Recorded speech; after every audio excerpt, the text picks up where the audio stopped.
which means that if you are coming to church on Sunday, guess who you're gonna see? I'm very excited.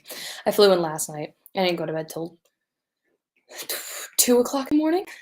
I'm tired, but I slept in, so that was good. We were talking about hedonism today. I'm excited. I can't remember what next week is. I'll have to figure that out because we gotta talk about it. But hedonism, we kind of have a lot to go through, as I'm sure you can imagine. So we're gonna jump right into it. Hedonism basically is the pursuit of self-indulgence and pleasure. Pleasure in the sense of satisfaction of desires is, in their view, the highest good and the proper aim of human life. And I was actually reading a lot of articles because, hedonism gets a bad rap, especially after like the 1980s, where it was all like sex and drugs and like, not great, not fantastic. So there's one article specifically that's titled "The Case for Hedonism," which basically tries to convince everybody that hedonism is the right way to go. And that article, the first sentence, okay, is, "So you've accepted that life has no inherent meaning, no predetermined purpose, no God-given mission. Now what?" What does that sound like to you? If you go back a couple episodes, right, to, oh my goodness, what is it called? I literally just talked about it. I should know this. Like I said, I'm tired. I'm jet lagged, I think. But nihilism. I got it. Took me a minute.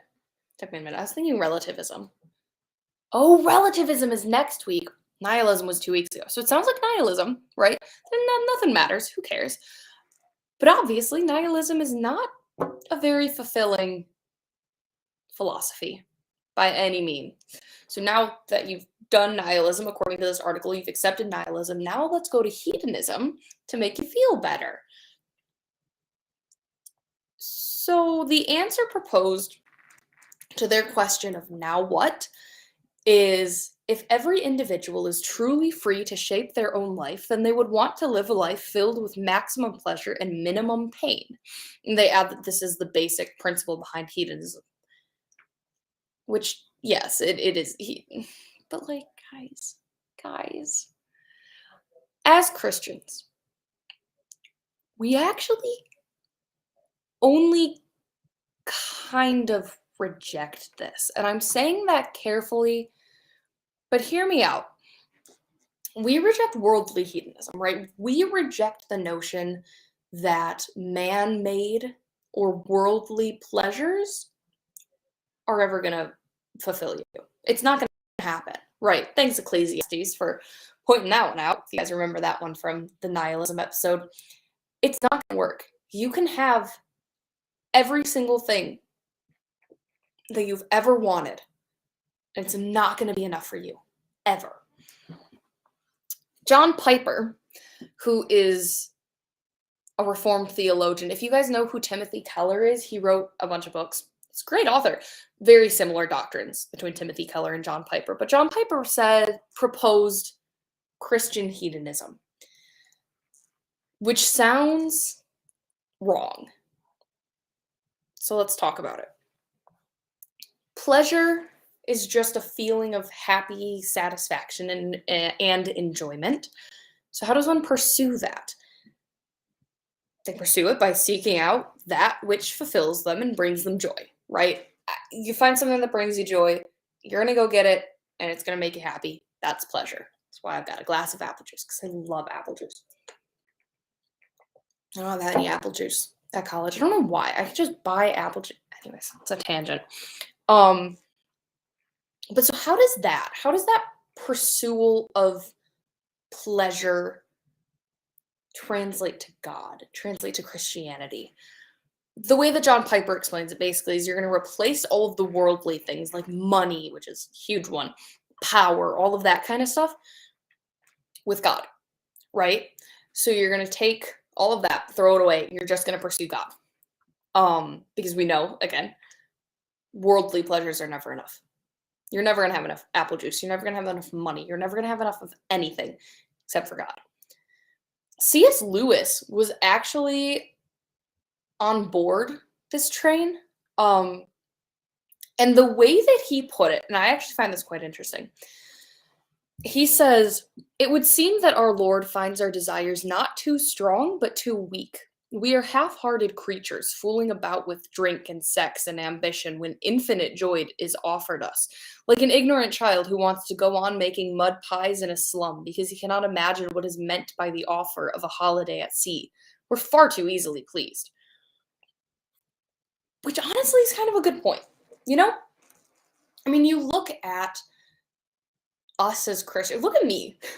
The things that I have prayed for in the past little bit, when God is up there and he's like, "Hey guys, I just let my son just died and came back for you so that you can come up here and live in literally the best place that you have ever, will ever know, that can ever possibly exist. This is the coolest thing ever. Come up here, free. I got you." And we're sitting down here like, okay, that's great, but I haven't seen my dog in a little while. I really miss him. So can you just like make sure that I can like go do that? And then God's up there like, "Guys, really?" So can you see that? So it makes sense that instead of focusing so much on all of this extra worldly stuff, we would focus on God. And that's not to say, of course, not to pray about worldly stuff. Like you pray about everything. Pray about literally everything. Um and the Bible is clear that finding pleasure in God is a good thing. You've got Psalm 37 verse 4 that says, "Delight yourself in the Lord and he'll give you the desires of your heart." Philippians 3:8, which is really similar to what we've been saying, which says, "Indeed, I count everything as loss because of the surpassing worth of knowing Christ Jesus my Lord. For his sake, I have suffered the loss of all things and count them all as rubbish in order that I may gain Christ." That type of thing, right? Like we should just find pleasure in the fact that we have everything because of Jesus and because of God. Um, there was one point when I was like researching all of this because it seems like a decent enough doctrine, right? Or a decent enough idea. And there was one section of an article, I think it was probably the Wikipedia article on John Piper, um, where it was like, why would you associate Christianity with hedonism? Because hedonism, you think about that, and it's not exactly a great look, right? Like just chasing your whims, chasing down whatever suits your fancy that day is not exactly what we'd want to associate with Christianity. His only response was that the name is appropriate for a philosophy that has a life-changing effect on its adherents. It's like, okay, thanks, Wiper. All right. Another thing that he had to address is the issue of idolatry, right? So why doesn't hedonism place pleasure, or why does hedonism place pleasure as the highest good instead of God? Like, isn't that an issue? His response was to say that by Christian hedonism, we do not mean that our happiness is the highest good. We mean that pursuing the highest good will always result in our greatest happiness in the end. We should pursue this happiness and pursue it with all our might. The desire to be happy is a proper motive for every good deed, and if you abandon the pursuit of your own joy, you cannot love man or please God. Which, like, okay, makes sense. But let's talk about where does this go wrong? Or rather, start with the question of should we all then say, yeah, I'm a Christian hedonist? No, not necessarily. Just as with everything here, it's not perfect, right? Nothing that we do is going to be perfect. That's it. We just got to accept that at this point. But I'm not telling you all of this stuff to say oh yeah, let's all be Christian hedonists. Like, I'm not trying to convince you, right? Just like I wasn't trying to convince you to be a Christian nihilist or to be, because they don't really have Christian stoicists. That was a whole, stoicism is weird, man. Um, but really, the point of this talk and the point of all of the talks on worldly philosophies, it's more it's more to think about how we as Christians can take their viewpoint and truly understand their viewpoint and where they're coming from and what they place importance in, and figure out how to relate that to Jesus, right? Because ultimately, our goal as Christians is not to try and conform our Christianity to the different philosophies that we see, but to take those philosophies and show them that they're all seeking God. All of them are just seeking God, right? You're hearing a lot. I mean, you look at all of the different philosophies that we've been talking about, and it is not hard to say, hey, that's God. What you're talking about is God, right? Like, Stoicism is, you feel, Stoicism kind of stems from feeling so lost about the fact that you can't control everything that you just kind of give up and you say, I'm just going to focus on my reactions. You want God. You want that control over everything, which is God. Nihilism, you feel like nothing actually matters. You're just looking for God. You feel like nothing else, nothing on this earth can fulfill you. Nothing is cutting it for you, but God can. So it's like you look at all of them, and it is not hard to say, hey, that's God. You're talking about God. I don't know why this camera is so shaky today. That's why I never film here. Not why. I'm usually 500 miles away, but still. So when we're talking about hedonism, I mostly want you, what I want you guys to get from this is hedonists, and honestly, most people don't label themselves as hedonists, but that seeking of pleasure is basically what everybody's doing nowadays. That's kind of just how society's going. So when you're talking to somebody that conforms to that worldview of, if it makes me happy, it's good, take that and say, I see that you're seeking pleasure. Let me show you where you can find the most pleasure. One thing, I was talking to my dad about this, and one thing that he pointed out, and I agree with him, we don't like how it says necessarily to pursue God, to pursue pleasure in God, which again, not bad. It's not bad. But it can make sticking with Christianity in hard times difficult, right? Because if you are a Christian purely to get stuff out of it, if you are pursuing God because you think that that's going to get you stuff, because you think, oh, that's going to make me rich, that's going to make it, it's going to heal this, it's going to fix that, it's going to do that.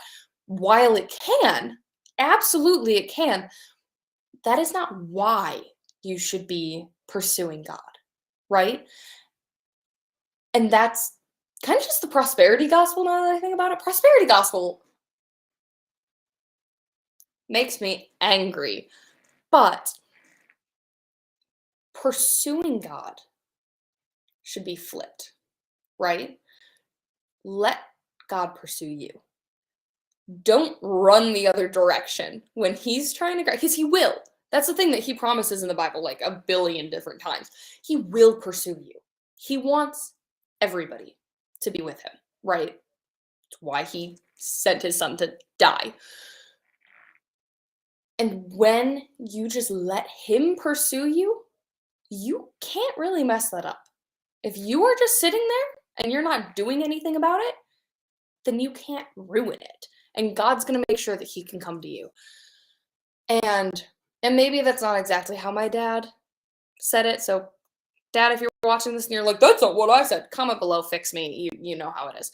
I'm only not even halfway through my theology degree yet. But if you let him pursue you, you let him come to you, then the burden is not on you, right? So when terrible things happen and you don't have the energy to keep running to him. He's already there. He's got you, right? Does that kind of make sense? I hope that kind of makes sense. So seek pleasure in God by just letting him grab you, right? And that kind of is the discussion on hedonism. That's kind of how you're gonna do it, because I feel like hedonism, while the actual title isn't used super often, that's basically I mean, just look at society. It's all just chasing pleasures. So just let God chase you and delight in that, and then you'll find the greatest good. And since we are all children making mud pies and slums, go on that little vacation, all inclusive on a cruise. What was C.S. Lewis saying? I already thrown off my iPad. That's your At the Cross for the week. I'm pretty sure next week is relativism, which that'll be fun. I love relativists. It's going to be interesting because relativism is it's self-defeating. I don't know how long of an episode that's going to be. It's either going to be like 2 minutes or it's going to be 5 million years. We'll find out.